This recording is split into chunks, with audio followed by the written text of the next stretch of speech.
안녕하세요, 알람벨입니다. 오늘은 책을 한 권 소개시켜 드리겠는데요. 반일 종족주의라는 책입니다. 유튜브 이승만TV 채널에서 강의했던 내용이라고 하는데요.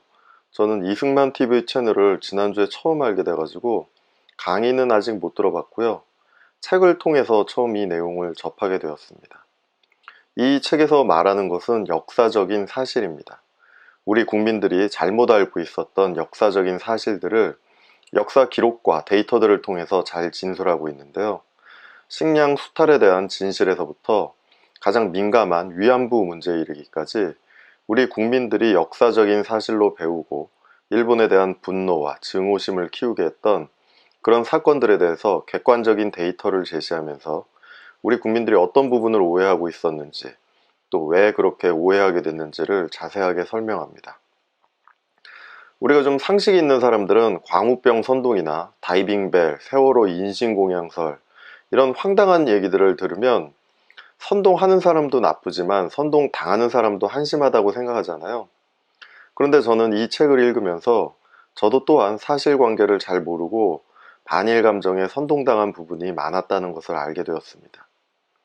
우리나라는 반일이 보편적인 국민 정서가 되어가지고 거의 국가 종교 수준이잖아요.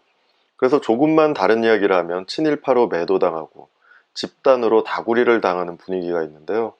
이런 집단 광기 속에서 이런 책을 쓰고 목소리를 냈다는 것이 굉장히 용기 있는 행동이라고 생각합니다. 이 책은 한국 사람으로서 읽기에 굉장히 불편한 이야기일 수도 있습니다. 그렇지만 많은 사람들이 이 책을 읽고 우리 근대사에서 너무 한쪽으로 치우친 편향된 시각들이 조금 교정될 수 있는 계기가 되면 좋겠습니다. 이 책을 읽고 제가 느낀 감상을 좀 말씀드리자면, 기독교인들이 반일을 하는 것이 과연 타당한가 하는 질문을 해보게 됐는데요. 기독교인이 국적을 이유로 어떤 사람을 미워하는 것이 과연 올바르다고 할 수 있을까요? 어떤 사람은 반중을 한다고 하면서 중국인을 혐오하는 사람들도 많이 있는데요. 그것도 잘못된 것이죠. 우리가 반대하는 것은 중국 사람이 아니라 중국 공산당, 이 전체주의 시스템인 것이죠. 또 우리가 반대하는 것은 북한 주민들이 아니라 북한 독재자들이고 이 북한의 독재 정부인 것입니다. 크리스찬이라면 일본인도 사랑하고 중국인도 사랑하고 북한 주민들도 사랑하는 겁니다. 인종을 이유로 또 국적을 이유로 사람을 증오한다면 그 사람은 그리스도인이라고 할 수가 없는 것이죠. 또 얼마 전에 청와대 고위 관계자가 조선일보를 비판하면서 토착 왜구라는 표현을 사용했다고 하는데요.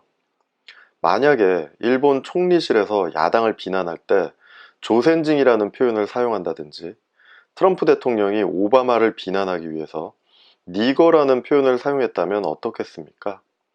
그게 용납이 되는 일인가요? 청와대 고위 관계자라는 사람이 이웃나라, 우방 국가를 비하하는 표현을 그렇게 사용하고 그게 부끄러운 줄도 모른다는 것이 청와대의 품격을 논하기 이전에 기본적인 인간의 품성을 갖추지 못한 사람들이 거기에 있다는 것입니다. 비뚤어진 증오심으로 똘똘 뭉쳐서 정상적인 사고조차 하지 못하는 짐승만도 못한 자들이 지금 청와대 고위직에 있다는 것이죠. 일제 침략 시기에 일본이 많은 잘못을 저질렀습니다. 그렇지만 사과를 했지요. 제가 인터넷에서 대략 찾아봤습니다. 학술 자료가 아니라 인터넷에서 찾은 거라서 정확하다고 볼 수는 없겠지만 1950년 이후 일본이 총 51회의 사과를 했고 그 중에 한국과 관련된 주요 사과가 21회입니다. 북한은 어떤가요? 6.25 남침으로 인한 한국군의 피해가 사망, 부상, 실종 포함해서 60만 9천여 명이고 학살된 민간인만 100만여 명으로 추정되고 있는데요. 북한이 여기에 대해서 단 한 번이라도 사과를 했습니까? 6.25 이후 대남 도발이 180회 정도 되는데요. 그 중에 굵직굵직한 사건들만 봐도 아웅산 폭탄 테러, 김포공항 폭탄 테러, 대한항공 폭파 사건, 최근 들어서는 연평해전, 박왕자씨 피살 사건, 연평도 포격 사건이 있었습니다.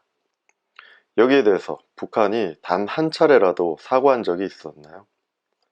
우리 정부가 사과를 요구한 적은 있었나요? 중국은 어떻습니까? 6.25 사변 당시 중공군의 한국 침략에 대해서 단 한 번이라도 사과한 적이 있습니까? 민간인 학살에 대해서 단 한 번이라도 배상한 적이 있나요? 그런데 왜 일본에 대해서만 이렇게 물고 늘어지는 거죠? 반일 감정에는 좌우가 없는 것 같아요. 좌우할 거 없이 정치인들이 정치적인 위기 때마다 반일 감정을 이용해서 국민들을 선동해 왔던 것이 사실입니다. 그런데 특히 좌파들, 특히 종북 좌파들은 거의 사이비, 광신자 수준으로 반일을 선동하고 있는데요. 우리나라의 좌파들은 왜 이렇게 반일 선동에 열을 올리는 것일까요? 1972년 김일성이 김일성 정치대학 졸업식에서 말한 가끈 전술이라는 것이 있습니다. 남조선 정권은 미국과 일본이라는 두 개의 끈에 의해 유지되고 있다. 남조선 정권은 미국이라는 끈과 일본이라는 끈 중에서 어느 하나만 잘라버리면 무너진다. 황장엽 씨도 북한은 김일성의 가끈 전술에 따라 한미 동맹과 한일 관계를 약화시키는 통일전선 전술을 구사한다라고 지적한 바 있는데요. 그러니까 한미일 동맹을 무너뜨리자는 적화 통일 전술의 하나가 바로 이 반일 선동인 것입니다. 요즘 민주당에서 인터넷 뉴스에 댓글 다는 사람들이나 보수 유튜버들을 가짜뉴스 유포로 닥치는 대로 고소하고 있다고 하는데요. 저는 지금 문재인이나 민주당이 김일성의 지령을 받들어서 반일을 선동하고 있다고 가짜뉴스를 유포하는 것은 아닙니다. 여러 가지 정황상 만에 하나 혹시 그런 것은 아닌지 의심이 든다는 것인데요. 즉 문재인과 민주당이 한일 관계를 돌이킬 수 없는 최악의 상황으로 몰고 가고 있다는 것은 부정할 수 없는 사실이기 때문입니다. 한미일 동맹이 깨지면 누가 제일 좋아할까요? 적어도 우리 믿는 사람들만이라도 주체사상, 사이비 종교의 반일 증오 선동에 넘어가서는 안 됩니다.